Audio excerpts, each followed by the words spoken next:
I'm gonna slap you. Who are you talking to? Oh yeah, You wanna know how to deal with a child who wants to physically harm you or others? Well, stick around and we're gonna talk about this. Talk about they gonna slap me. What? Honey, what?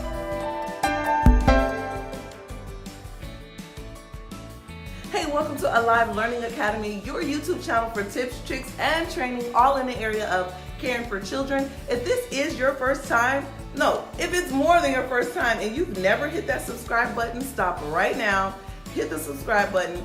Also hit the alert button so you will never miss when we upload brand new videos, which is every day at 12 p.m. And then sometimes we have some vlog videos that we just upload whenever. And then if I feel the need to upload a video to answer someone's question real quick, I will also upload a video. The whole point of hitting that alert button is you will get a notification through email on your phone saying that Alive Learning Academy has just uploaded a brand new video, and all of our videos are going to give you some amazing information, and definitely you can interact and put your input in, and we'll continue to grow this amazing home child care / parenting / guardian, anyone who cares for children channel. I'm sure we've all been in situations where we've seen or we've been a part of a child who's being very, very destructive to individuals, child care providers, other children, equipment, and supplies. I remember when I was in my early 20s and I worked in a center, and I remember this little boy would come in. It was like the Tasmanian Devil. You remember that cartoon? Coming in, spinning, destroying everything it comes across? Well, that's exactly how that little boy was. And I remember just having like such a heavy heart because his caregiver, she would be so excited and full of sunshine, and then he would come and she would be so depressed. Like, I literally watched this woman's personality and mood change because of this one child. And he never ever was removed from care. And I used to say, why isn't the site director doing anything about it? Why isn't she talking to the parents? Why is he still here? And she did. She talked to the parents. She moved him to a million different other classrooms, tried all kinds of different techniques, and it still didn't work, and he still was allowed to come. Well, after witnessing that and many others after that, I realized when I have my own business, I'm going to put a stop to that. Because you are a caregiver, you deserve respect even from children. And this is where gross misconduct was birthed. That's right, everybody, gross misconduct.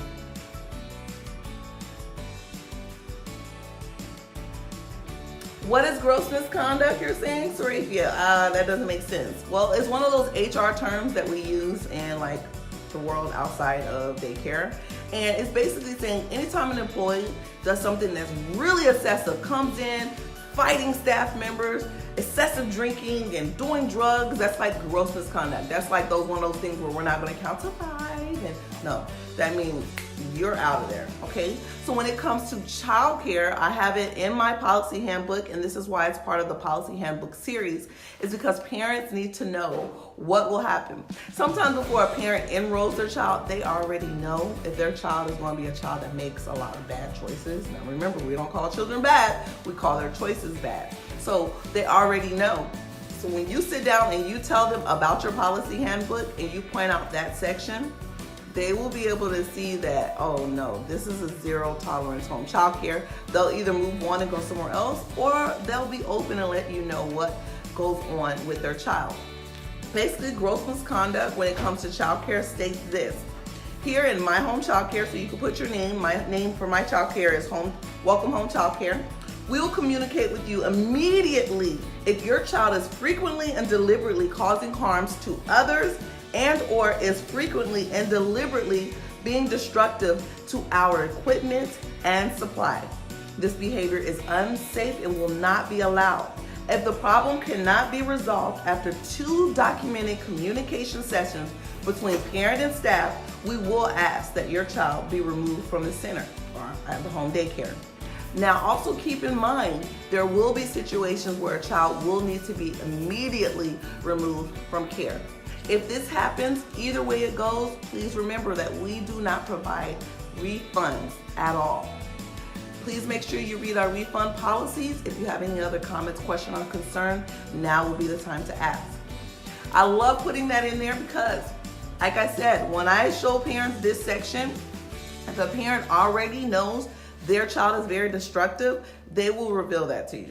You know, 9 times out of 10, you're going to get that from a parent, and they're going to let you know, hey, you know what, my child does have a problem with kidding a lot, so I just want to give you a heads up. What do you do about that? Right then and there, I let them know, hey, you could still give it a try. Thank you for revealing that for me. I will document it. Boom, because it's very important that you document everything.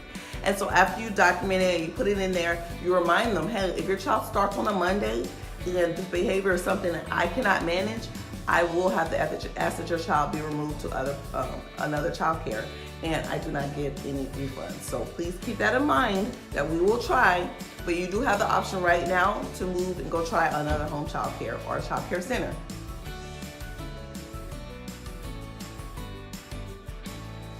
Now, depending on the severity of how the child is acting, I will give my all. I will try to redirect the child.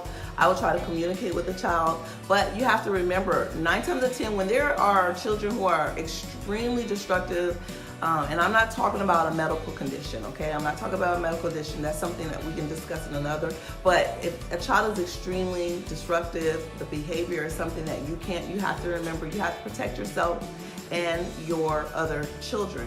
And so immediately documenting, immediately contacting the parents and letting them know is extremely important. Like I said, the more you stress this at the beginning, in the moment of enrollment, the more you put it on the parents. So they're not like, oh, well, you didn't give my child a chance. I already told you, if it's something that is extreme, and I am the measure of what's extreme for me. Extreme to you being slapped on the face and chairs thrown at you, that may not be extreme for you. But cut your eyes at me, you know?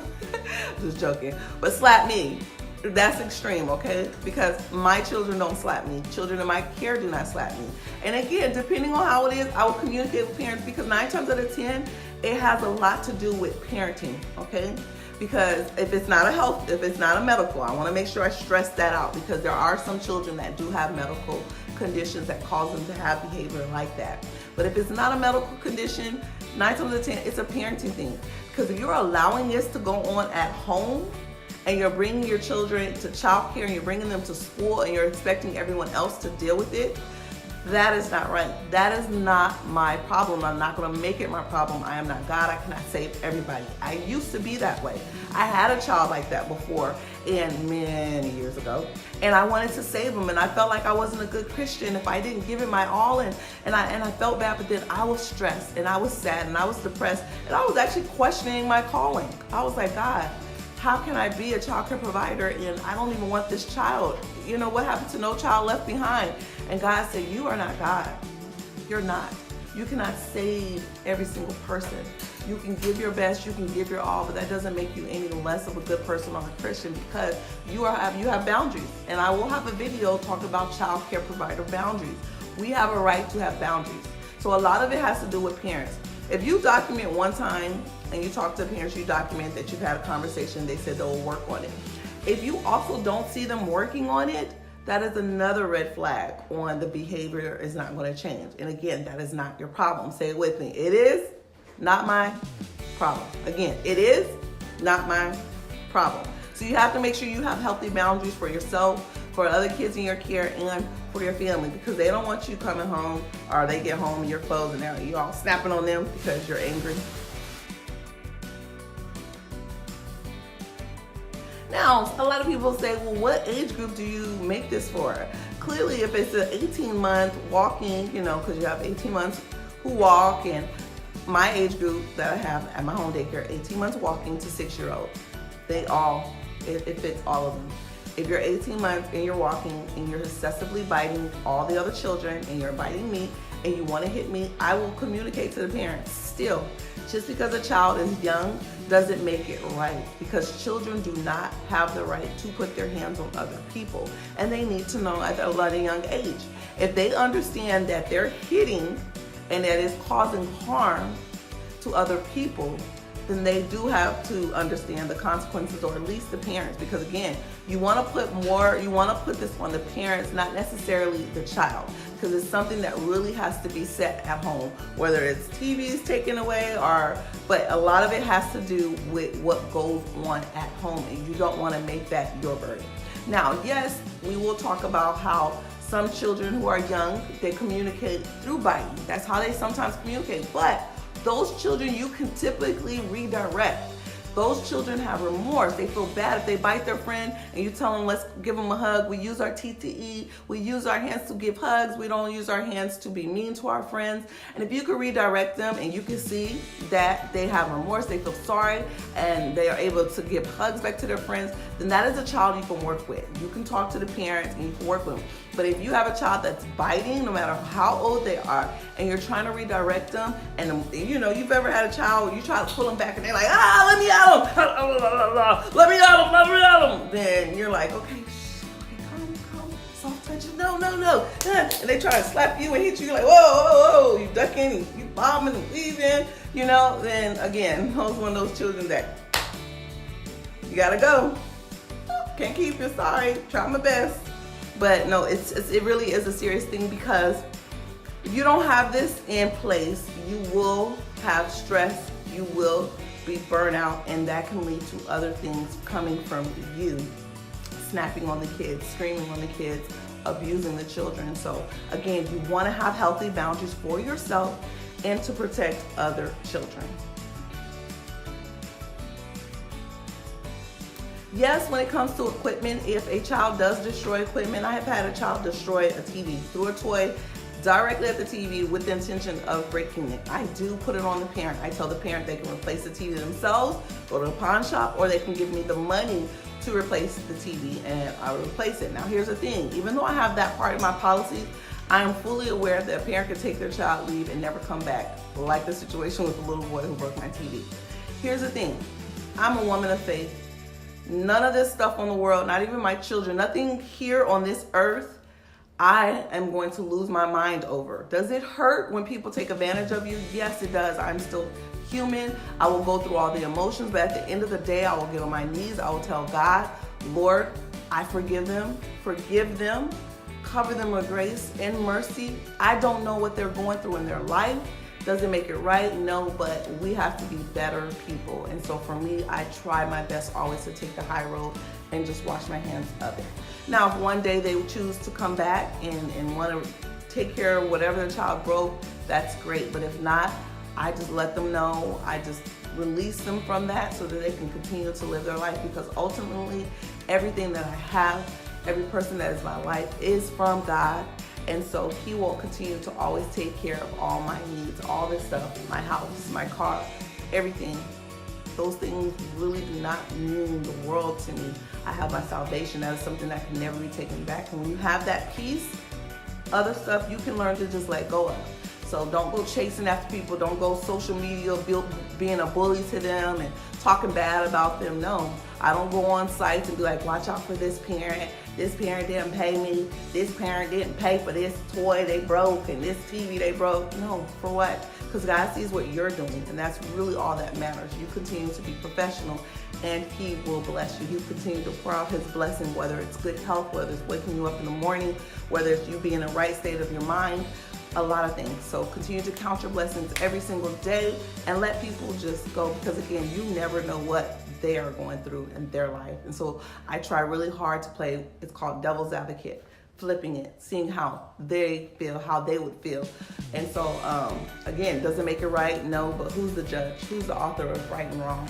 Who's going to be able to make things right or wrong? Yep, our Father. So have peace in that area, but always set boundaries for yourself. Question of the day. Have you ever had a child that's been destructive and behaviors has been all over the place?